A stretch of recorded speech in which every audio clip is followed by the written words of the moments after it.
Bienvenue dans Yaka, un podcast qui te fait oser. Un podcast proposé par Abeille Assurance.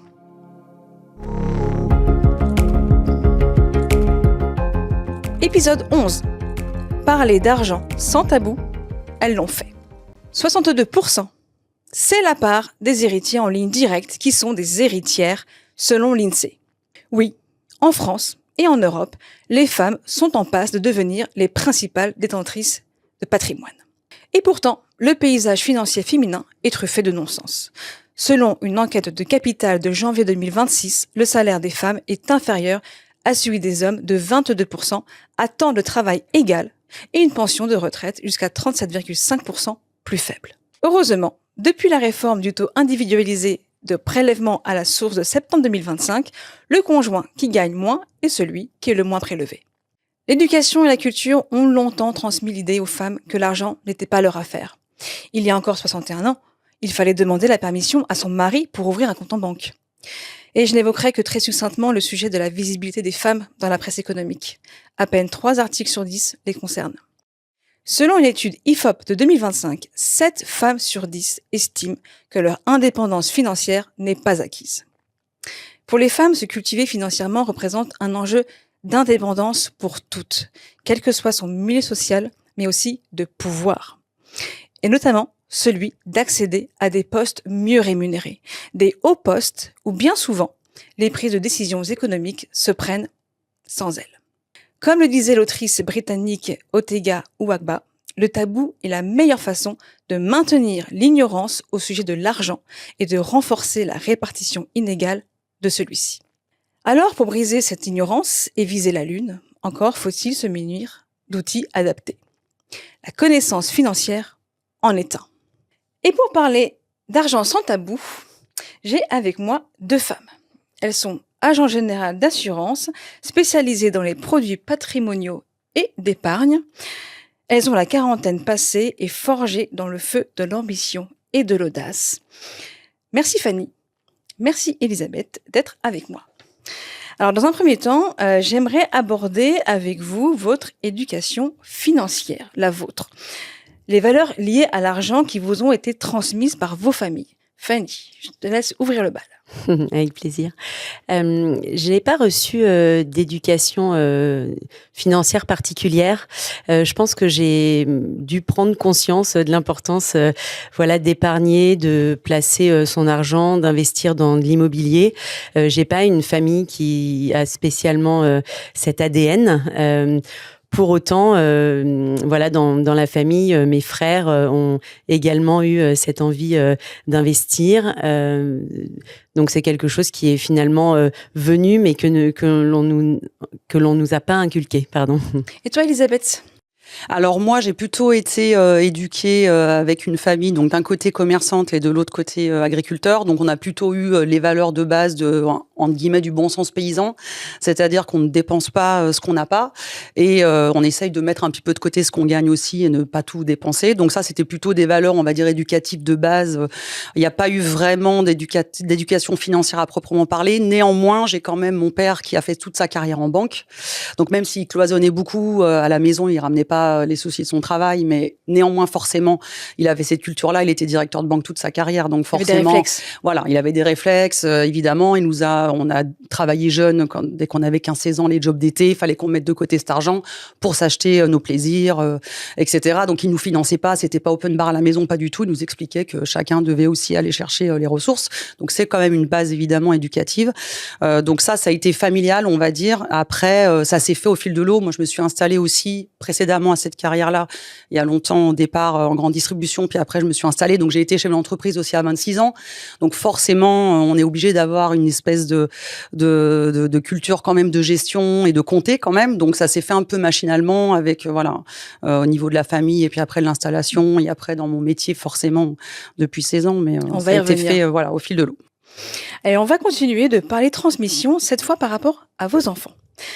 Vos schémas familiaux n'ont rien à voir. Fanny, tu es mariée avec 2 enfants de 5 et 8 ans, si je ne me trompe pas. Tandis que toi, Elisabeth, tu es sur l'archétype de la famille recomposée et tes 3 enfants sont déjà de jeunes adultes. Est-ce que vous leur parlez d'argent ? Fanny, est-ce que la petite souris est le seul modèle économique que tes enfants connaissent? Je pense avoir un peu d'étain sur mes enfants, puisque forcément, quand on est chef d'entreprise, on a beau essayer de cloisonner, on emmène toujours un petit peu de travail à la maison. Et j'ai en plus mon agence qui est juste à côté de l'école de mes enfants, donc ils passent tout le temps après l'école au travail. Ouais, exactement. Ils y passent aussi un peu de temps, ils m'entendent, ils me voient travailler.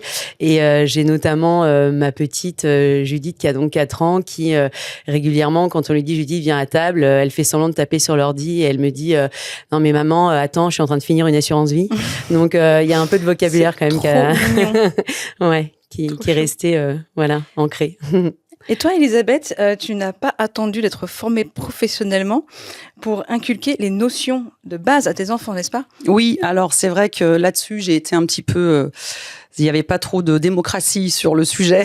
C'est-à-dire que dès qu'ils ont été soit en job d'été pareil, soit en alternance ou en apprentissage, je les ai quand même fortement incités, voire même obligés, on va le dire, à mettre de côté Disons tous les les mois. choses comme elles sont. On va le dire, tel que ça s'est passé.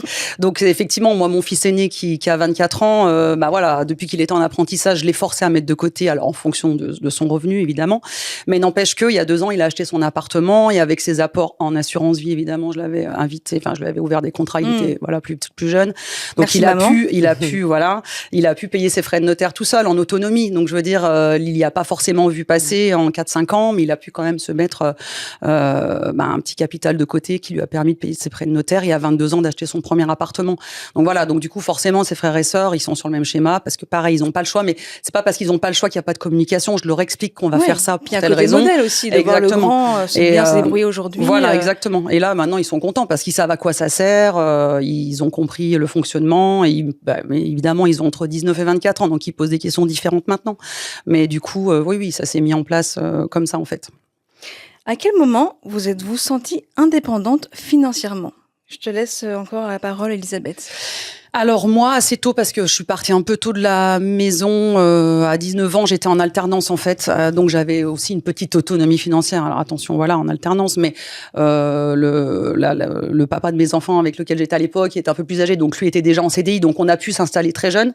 Donc du coup, j'ai eu une autonomie financière finalement. Après, j'ai été embauchée tout de suite après mes études par alternance, donc ça s'est tout de suite soldé par un CDI. Donc j'ai été autonome financièrement tôt, on va dire.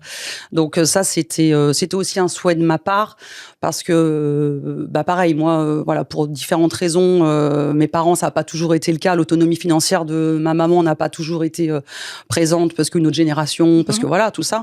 Donc ça, c'était des choses que je voulais pas forcément remettre en place et c'était pour moi important d'être autonome tôt. Et ce que j'ai inculqué aussi à ma fille et à ma belle-fille, c'est qu'il faut être dépendante financièrement. Ça, c'est très très important effectivement. Sans être féministe, ça n'a rien à voir. Hein. C'est vraiment juste avoir une liberté à ce niveau-là et pouvoir ne pas dépendre de quelqu'un économiquement, c'est effectivement important. Oui. Et toi, Fanny? Écoute, moi je pense que j'ai étudié assez longtemps, donc forcément j'ai eu des coups de main de mes parents, mais j'ai toujours travaillé. Il y a une valeur travail très forte à la maison. Il y a toujours eu l'argent qui se mérite. Exactement, le côté argent qui se mérite, et on connaît du coup la valeur de l'argent quand on a travaillé pour en gagner. Et l'indépendance. Je me rappelle une anecdote qui m'avait marquée quand tu es au restaurant avec tes enfants. Ils savent ce que ça coûte, quoi. Ouais, exactement. Et donc, si ça rechigne, si ça met de côté, Ouais, ils savent. Ça existe pas. Mes enfants, ils commandent pas. Ils ont la chance, ils le savent, de pouvoir aller dans des restaurants sympas, de manger des très bonnes choses. Mais vraiment, j'attire toujours leur attention sur la chance qu'ils ont d'être là, sur la valeur de ce qu'ils sont en train de manger. Ils ont la valeur des choses, c'est très important. Et moi, mon indépendance financière, effectivement, je l'ai eu plutôt à la fin de mes études, ce qui est normal quand j'ai commencé à travailler. Mais effectivement, je l'avais déjà un petit peu avant et toujours grâce à des petits boulots. Voilà. Alors, vous avez parcouru des chemins assez différents pour finalement vous rejoindre à la même ligne d'arrivée, agent général à Bay Assurance. Alors, toi, Fanny, tu as vécu en Allemagne durant tes études. D'ailleurs, ça, tu le savais dès la 6e. Ouais. Tu l'avais dit à ta maman. Tout de suite. Tu as aussi vécu à Saint-Martin pendant 4 ans. Oui. Toi, Elisabeth, tu t'es développée autour de tes racines à Bourg-en-Bresse. Et pour autant, vous avez ce point commun de venir toutes les deux de secteurs différents de l'assurance.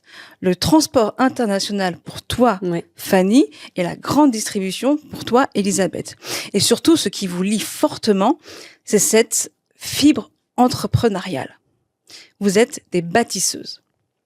Est-ce que l'argent a été un sujet quand vous avez voulu vous reconvertir? Est-ce que vous aviez assez mesuré les risques financiers, par exemple? Effectivement, on avait de toute façon de l'argent de côté. Je pense que c'est pareil pour toi, pour pouvoir se lancer. On a mesuré.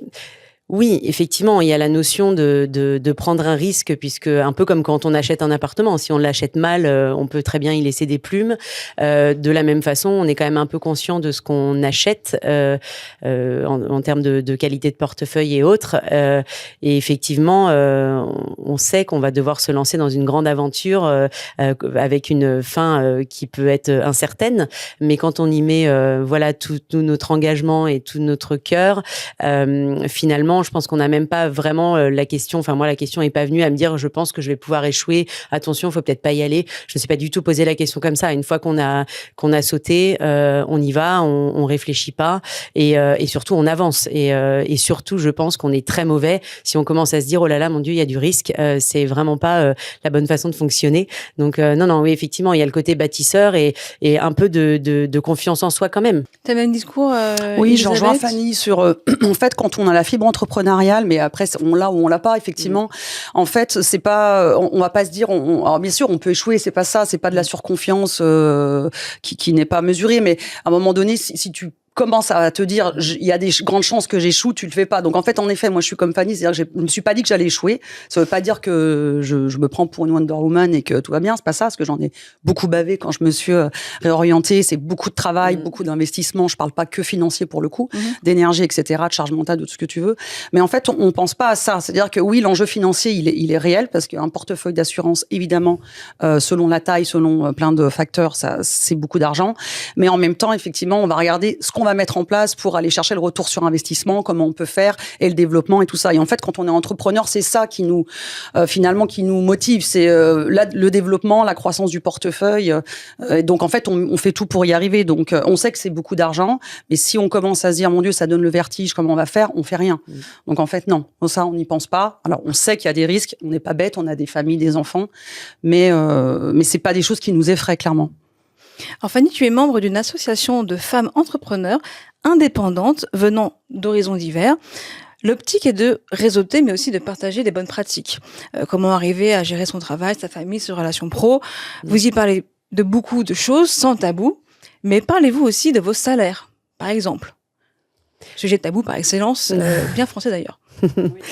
Oui, on en parle, d'autant que quand on intègre des nouveaux membres, des nouvelles personnes dans le club, dans le groupe en général, on pose tout de suite la question de est-ce que vous en vivez, parce que il y a des indépendantes qui peuvent faire du consulting, des choses comme ça. Enfin voilà, on connaît pas toujours au début la maturité de leur société. Et effectivement, on parle aussi de manière très claire de ce que rapporte le groupe, combien on a pu gagner grâce à tel membre du cercle qui a amené tel contact de chef d'entreprise, par exemple, que j'ai eu la chance de multi-équiper en assurance. Voilà, donc on parle très clairement des chiffres et du retour sur investissement, comme tu en parlais à l'instant, Elisabeth. C'est sans aucun tabou. Ouais. Ok. Et toi, Elisabeth? Alors les chiffres, dans un contexte peut-être plus familial, amical. Alors, est-ce que c'est quelque chose que tu arrives, toi, de par ton métier, à parler facilement et à faire parler les gens autour de toi facilement? Oui. Ou est-ce que ça t'apprend un peu? En fait, notre rémunération d'agents généraux, en fait, c'est pas si facile que ça d'en parler. Hors pair, avec nos pairs, oui, on le sait. Mais en fait, si tu veux, notre fonctionnement de rémunération, déjà, c'est un peu complexe, très clairement. Donc, c'est pas très, très lisible pour personne. Déjà, pour nous, au départ, c'est un peu compliqué. Donc, après, selon, voilà, la taille du portefeuille, etc., le système de commissionnement sur encours ou pas, qui est pas le même en dommage, en vie, etc. Donc, la rémunération, proprement parler, parce que, évidemment, chiffre d'affaires n'égale pas rémunération. Non, je vais pas forcément parler de ma rémunération à tout le monde. parce que les gens pourraient ne pas comprendre en fait ce qui se cache derrière. Ça peut paraître des montants parfois qui peuvent être au-delà d'une moyenne d'un salaire français. Par contre, oui, parler business, chiffre d'affaires, évidemment, nous aussi on fait partie de réseaux professionnels. Bien sûr que oui. Ce que nous a apporté tel contact, bien sûr que oui. Et puis réussir en France aujourd'hui, c'est un peu voilà, il faut pas trop en parler. Moi, j'ai toujours dit à mes enfants, c'est des fois parce qu'ils sont marrants hein, quand ils sont ados ou quoi. Oh oui, mais oui, on va faire une soirée chez le père de machin parce qu'il est blindé. Quel est le rapport? Oui, mais il est blindé. Oui, bah, s'il est blindé, c'est qu'il y a une raison. Bah oui. Donc, s'il est blindé, c'est qu'il a créé des entreprises, il a créé de l'emploi, il a gagné de l'argent par son travail. Donc, il n'y a pas de sujet. Donc, moi, j'ai vraiment démystifié le truc. Les personnes qui sont blindées, comme ils disent, en fait, souvent, enfin, c'est quand même rare que ce soit des rentiers, que c'est rarement tombé du ciel. Donc, à un moment donné, tant mieux si la personne qui a investi, qui a créé des boîtes, qui a créé de l'emploi, a réussi et gagne de l'argent. Et moi, je trouve ça très bien. Donc, ça, c'est aussi des discours qu'on donne beaucoup à la maison. C'est que s'il a de l'argent, c'est qu'en général, il a tout fait pour en avoir, donc c'est très bien quoi. Mais tu casses un cliché. Ah oui, complètement. Ouais. Alors vous êtes dans un secteur où environ 75-80% des agents généraux sont des hommes. Est-ce que vous avez été touché par le syndrome de l'imposteur quand il est question de parler d'argent, voire de le gérer? Vous a-t-on fait sentir que vous n'étiez pas à votre place, voire que vous en preniez trop? Écoute, j'ai dû, moi, dans le passé, effectivement, me prouver un peu ce que je valais, notamment dans le monde du transport, qui est un monde très masculin. Et effectivement, ça m'a toujours beaucoup amusé de rencontrer des clients qui, quand ils te voient débarquer, se disent « Tiens, la petite, là, ça va être facile ». Et en fait, j'ai toujours eu pour habitude de beaucoup préparer mes dossiers. Et donc, je laisse les gens penser quelques minutes que ça va être facile. Et puis, au final, quand je déroule le dossier et qu'ils disent « Ah zut, en fait, elle est un peu au courant, elle a un peu travaillé son truc et elle a l'air de savoir de quoi elle parle, elle connaît pas mal son métier ».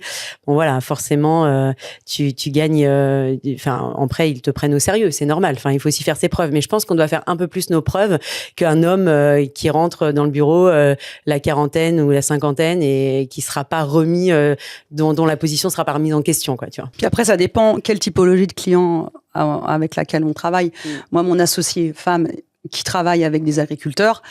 Elle, au départ, pour le coup, avec cette population-là de clientèle, ça a été tout de suite le syndrome de « Oh, elle descend de la voiture, c'est une nana ». Les agris, sur le papier, ils disent « Waouh, elle va rien y connaître, ça va être une cata ». Et puis, elle est hyper pro, elle est hyper... pareil, elle bosse beaucoup ses dossiers, etc. Et en 5 minutes, elle fait tomber le truc et tout de suite, ils voient que c'est crédible, tu vois. Donc, nous, en vie, c'est peut-être... On a un peu moins, je pense, cette difficulté-là parce qu'il y a quand même beaucoup de femmes en banque, il y a beaucoup aussi de femmes conseillers gestion de patrimoine quand même si c'est pas une majorité. Donc, ça va dépendre aussi la clientèle avec laquelle on travaille. Voilà. Et d'ailleurs, Fanny, je me rappelle, tu me disais, j'ouvre des périns toutes les semaines, ça en est encore plus d'un, je parle de telle banque, là au dos, je sais plus, enfin, ouais. Et il y a encore des gens dans mon entourage proche. Ouais.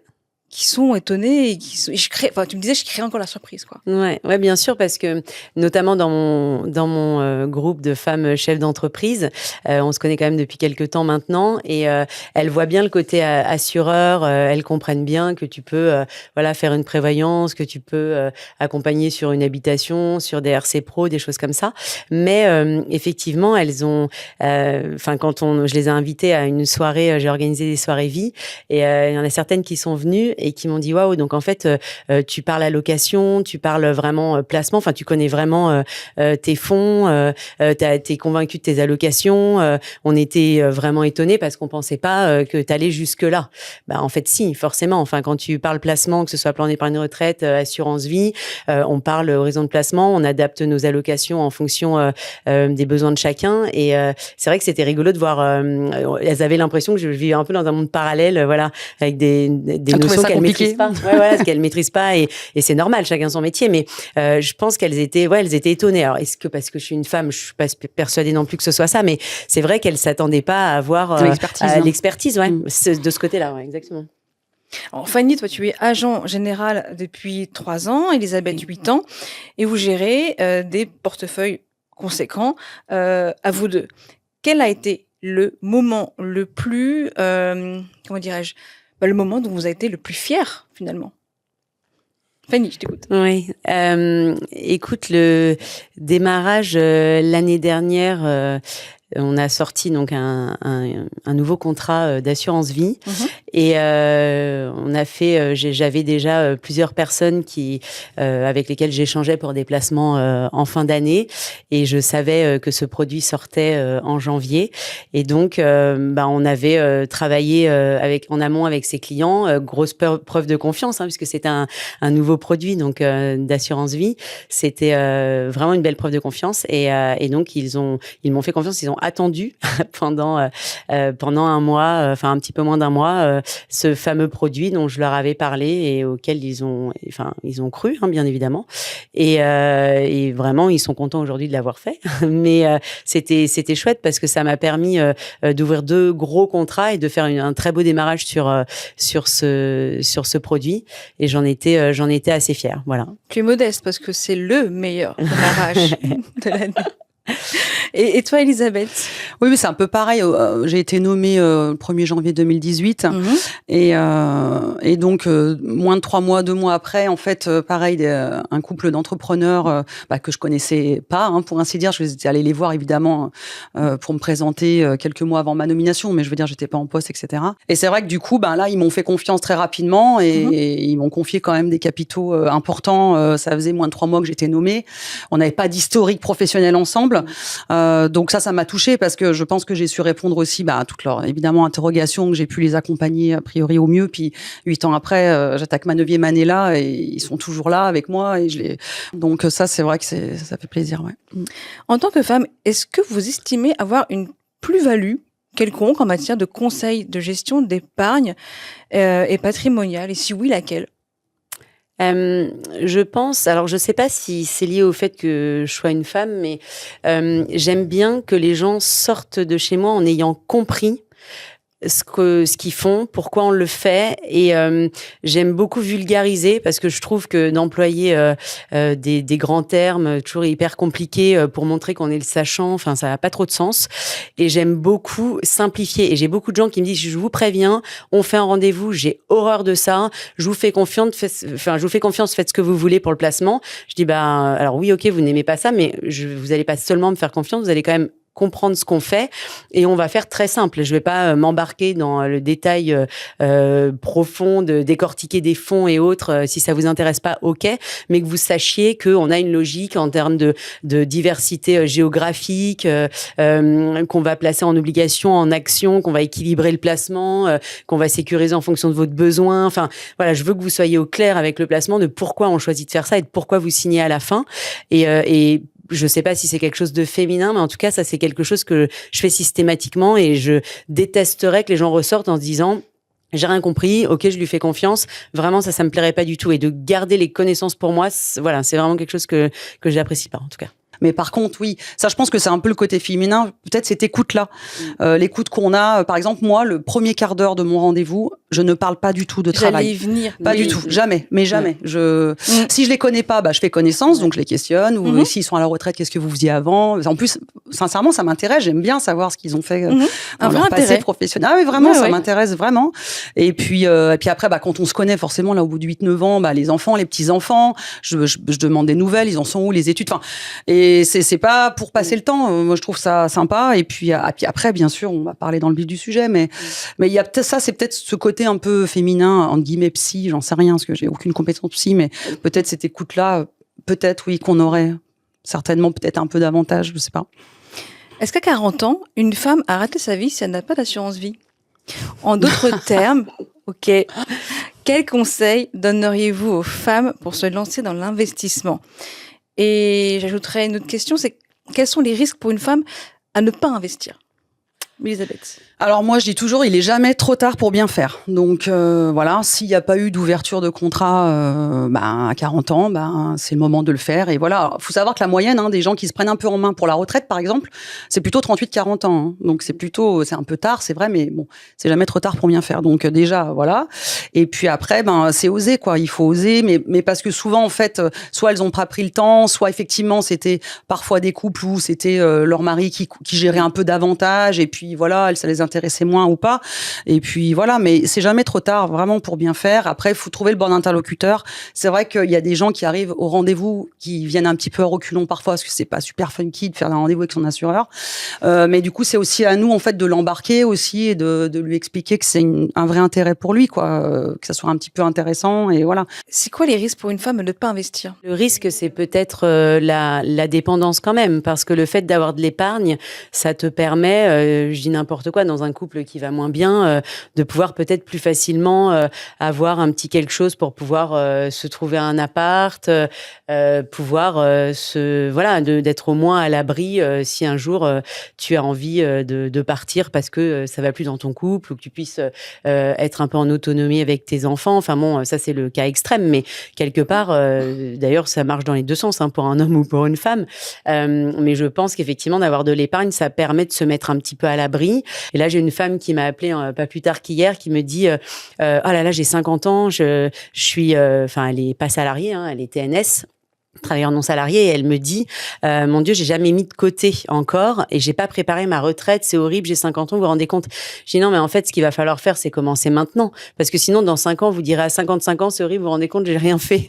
Donc en gros l'idée c'est juste de commencer. Et moi j'ai beaucoup de conseils en ce moment, surtout que les marchés sont assez hauts, c'est de commencer à mettre de côté en faisant ce qu'on appelle des versements programmés. Donc en fait on vient mettre 200, 300 euros de côté sur un contrat d'assurance vie ou un plan d'épargne retraite en fonction de la tranche marginale d'imposition, et on commence, on commence tranquillement, et on rentre sur les marchés, même si on veut être en action majoritairement, de manière régulière, et donc on lisse les risques, et c'est très intéressant en ce moment de fonctionner comme ça.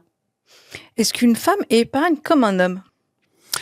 La femme, souvent, elle est peut-être un peu plus... j'aime pas ce terme réfléchi, c'est pas que l'homme est moins réfléchi, c'est que l'homme est plus spontané, peut-être sur des gros coups de cœur de dépenses. Alors, ça va être encore une fois cliché, mais quand même, c'est souvent les véhicules ou les choses comme ça, où là, effectivement, il va pas hésiter, et c'est très bien, et il a bien raison, c'est pas le sujet.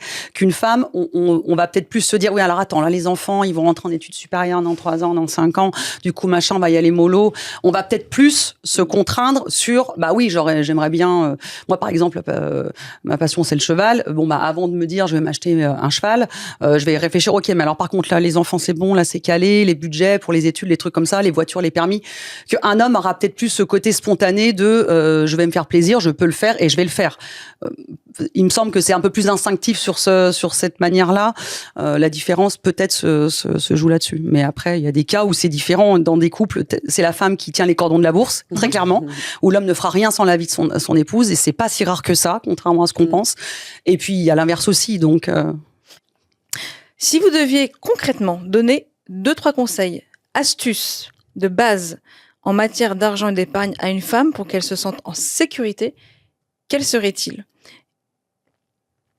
Classique. Ouais, bien sûr. Un peu ce que je disais tout à l'heure, c'est-à-dire de commencer à épargner, même si c'est un sujet avec lequel la personne n'est pas forcément à l'aise, mais de commencer à épargner de manière régulière. Même des petites sommes. Même des petites sommes, exactement. C'est revenir vraiment mettre 100, 200, 300 euros de côté pour pouvoir constituer un capital qui peut servir pour la retraite qu'on n'aura peut-être pas, qui peut servir pour filer un coup de main aux enfants si à un moment c'est nécessaire, qui peuvent servir aussi à réaliser un beau voyage, parce que on n'économise pas nous les femmes que pour les autres, même si c'est vrai qu'on a une tendance à regarder vers l'autre et à vouloir mettre tout le monde à l'abri. Je pense que ça c'est plutôt très féminin, mais voilà, effectivement, je pense commencer par des choses très simples et surtout pas se dire que c'est compliqué. Y aller doucement, et je pense que le fait de faire des versements programmés, c'est épargner tout en douceur, et peut-être pas se dire d'un coup, je vais mettre,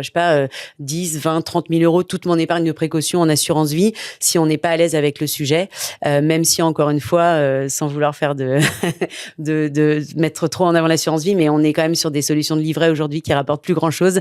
Et donc, c'est vraiment intéressant de faire travailler son argent sur cette enveloppe qui est une enveloppe qui permet beaucoup de liberté au niveau du placement. Et un conseil de niche, un peu technique, méconnu, mais que tout le monde devrait connaître. Le conseil de niche pour les gens qui sont dans la tranche marginale d'imposition à partir de 30%, c'est le plan d'épargne retraite, très clairement. C'est-à-dire que, alors, ça va mieux quand même, les gens. C'est quand même bien vulgarisé, le PER, depuis la loi Pacte de 2019. Mais c'est vrai que ça, il y a encore beaucoup de gens qui le connaissent assez peu. Donc, bien utilisé, c'est un formidable outil. Donc, c'est pareil, il faut bien l'utiliser. C'est pas adapté à tous les profils. Les tranches marginales à partir de 30%, vraiment, qui ont de l'épargne à oublier, entre guillemets, parce que c'est l'argent qui est non disponible. Le PER est vraiment un bel outil complémentaire à l'assurance vie non PER. Donc, oui, je pense qu'il y a encore du travail là-dessus et il y a encore des choses à proposer pour faire un levier et fiscal et de complément de revenus et de revenus différés à la retraite. Ouais. Alors, on parlait de couple tout à l'heure.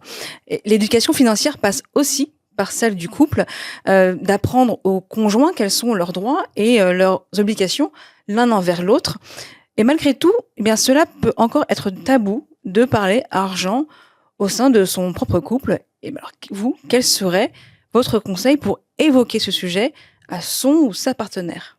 De toute façon, encore une fois, l'épargne doit être possible à chacun à son niveau, entre guillemets. C'est-à-dire que tu peux très bien épargner, comme je disais tout à l'heure, à 100 euros par mois. Peut-être que le conjoint ou la conjointe pourra épargner à 500, tant mieux. Mais ça n'empêche pas, c'est pas parce qu'on est la personne qui gagne le moins dans le couple qu'il ne faut pas prendre le temps de penser à son épargne et de se mettre un peu à l'abri quelque part. Et puis aussi d'avoir la fierté peut-être de se dire, ok, je gagne moins, mais là, j'ai mis un petit pécule de côté. Ce coup-ci, c'est moi qui vais payer les vacances, ou j'ai mis un peu de côté, je pourrais aider mon fils ou ma fille dans ses études ou à l'achat d'un premier véhicule. On peut participer chacun à la hauteur de ce qu'on gagne. Et vraiment, je pense que le fait de dédramatiser, de se poser autour des différentes solutions qui peuvent exister dans l'épargne et de garder en tête ce côté de la disponibilité, je veux dire, les gens n'ont absolument pas peur de mettre de l'argent sur un compte en banque. C'est un peu la même chose. C'est-à-dire que, sauf que le compte en banque te rapporte rien. Mais vraiment, une fois qu'on a compris ça et qu'on a dédramatisé cette idée-là, il n'y a pas de sujet pour se lancer dans l'épargne. Après, parfois, pour compléter peut-être, ce qui peut parfois être un frein dans ce que tu évoquais, c'est que parfois, dans le couple, il y a qu'un compte joint, par exemple, et pas forcément chacun son compte perso en dehors. Et parfois, ça peut poser des difficultés, du coup, s'il y a qu'un seul compte joint. Je dis pas que telle ou telle solution est la meilleure, c'est pas un jugement, c'est un constat. C'est que parfois, quand il y a qu'un compte joint, forcément, peut-être qu'on se sent un peu moins libre pour mettre en place un prélèvement mensuel sur une assurance vie à mon nom, parce que c'est issu du compte joint. Donc peut-être le conseil, je pourrais aborder, alors après avec délicatesse, parcimonie, parce qu'on peut pas s'immiscer dans le fonctionnement des couples et chacun est libre bien sûr, mais peut-être avoir cette liberté-là de se dire, sur le compte joint, on met tout ce qu'on a besoin pour nos charges fixes, le loyer, le prêt, etc., les enfants, etc., en fonction de nos revenus, et puis on se garde quand même un compte perso, avec nos disponibilités restantes, et puis si on veut, on a une passion, on veut se faire des plaisirs ou mettre en place une épargne, on a peut-être plus de liberté à le faire en mettant en place ça, peut-être un compte joint et chacun un compte perso en dehors. Ça peut être un petit conseil aussi pour être un peu plus libre. Et tu parlais d'ailleurs de pas s'immiscer dans la vie personnelle des clients, et ça c'est quelque chose que tu fais et que tu dois faire. Tu me racontes une anecdote il y a pas très longtemps. Plutôt cocasse, j'ai envie de dire. Oui, on a des situations cocasses ou des parents. Moi, au début de ma carrière, ça m'a, alors moi qui viens d'une famille très unique, etc. Où ça m'est arrivé plusieurs fois. Je sais pas toi si c'était arrivé, mais les parents qui voulaient sortir un ou deux enfants de la fratrie des clauses bénéficiaires, par exemple. Alors j'expliquais qu'on n'était pas aux États-Unis, qu'on pouvait pas sortir les enfants d'une succession en France, pareil en fonction du conseil. Enfin, on va pas rentrer dans le détail, c'est pas le but aujourd'hui, mais ça m'avait surpris, tu vois, de me dire ah oui, il y a quand même des fratries, des familles où vraiment il y a une mésentente. C'est pas si rare que ça. Alors, évidemment, c'est pas la majorité, mais quand même. Et ça, au début de ma carrière, ça m'avait un peu heurté parce que moi, mon schéma familial est tellement pas celui-là que tu vois, tu peux être parfois un peu confronté. Ça. Ah, bien sûr, tu mets de côté, t'as pas à juger, t'as pas à rien faire, quoi. Quelle femme vous inspire dans sa manière de gérer, parler ou transmettre autour de l'argent ? Alors, moi, ce serait Christine Lagarde. C'est vraiment une femme, je trouve, qui est très inspirante. Elle m'impressionne beaucoup sur tous les plans. Je trouve que c'est une femme complètement... elle est vraiment au-dessus du lot, ouais. Je pense et que toi, Fanny ? C'est rigolo parce que je crois que je t'avais aussi parlé de Christine Lagarde de mémoire. Ah, tu vois. Ouais. Mais les femmes, en fait, en réalité, je pense que les femmes qui m'impressionnent le plus, donc bien sûr, quand on parle politique, On a tendance à penser à Christine Lagarde, surtout dans nos métiers, avec elle pilote un peu les taux, tout ça, donc on l'écoute, on regarde attentivement ce qu'elle fait. Mais d'une manière générale, je suis très admirative et j'ai beaucoup de cas autour de moi, des mamans solo qui arrivent à mener des carrières de femmes chefs d'entreprise. Ça, je trouve que c'est quand même très puissant. Je fais pas du tout d'amalgame sur charge mentale, homme-femme, machin, mais il y a quand même un fond de réalité quand on regarde autour de nous. Et je pense que d'avoir l'implication d'une maman et d'une femme chef d'entreprise, de surcroît une maman solo, voilà, ce sont toujours des femmes qui poussent l'admiration. On les salue affectueusement. Bien, merci à vous deux d'avoir partagé votre vision de l'argent et d'en avoir parlé sans tabou. Merci à toi. Merci d'avoir aussi fait passer le message que l'argent est un outil d'émancipation et qu'il ne faut jamais avoir honte d'en gagner ou de l'épargner. Et pour celles qui n'épargnent pas encore, pour leur retraite, leurs enfants ou le voyage de leurs rêves, commencez peut-être au moins à épargner pour compenser ces 8 semaines de l'année à partir du 10 novembre où symboliquement les femmes travaillent gratuitement. À bientôt dans un nouvel épisode de Yaka.